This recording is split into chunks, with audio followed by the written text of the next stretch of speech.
আজ আমি আপনাদের সাথে ঢেঁড়স আলুর একটা রেসিপি শেয়ার করতে এসেছি। কড়াইয়ের মধ্যে সরষের তেল, পেঁয়াজ কুচি দিয়ে দিলাম। এরপর এর মধ্যে কেটে রাখা ঢেঁড়স আলুগুলোকে দিয়ে দেব।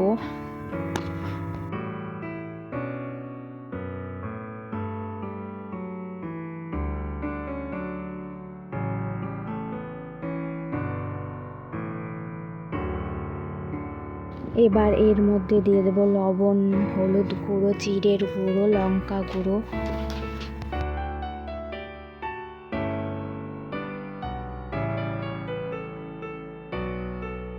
এরপর ভালো করে মিশিয়ে নিতে হবে।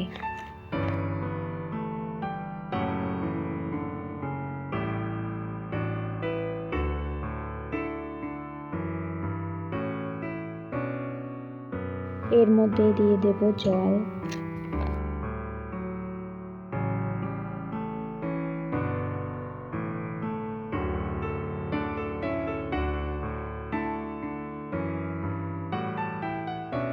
এরপর কয়েক মিনিটের জন্য ঢাকা দিয়ে দেব।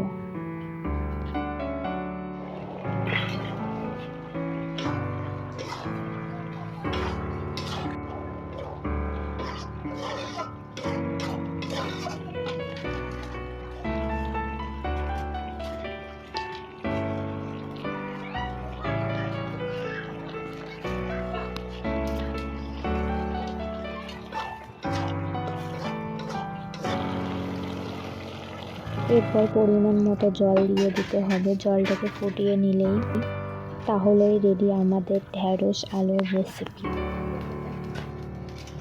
বাই দ্য ওয়ে, আমি সামনের যদি ভিডিওটা ভালো লাগে তাহলে সাবস্ক্রাইব করে পাশে থাকবেন।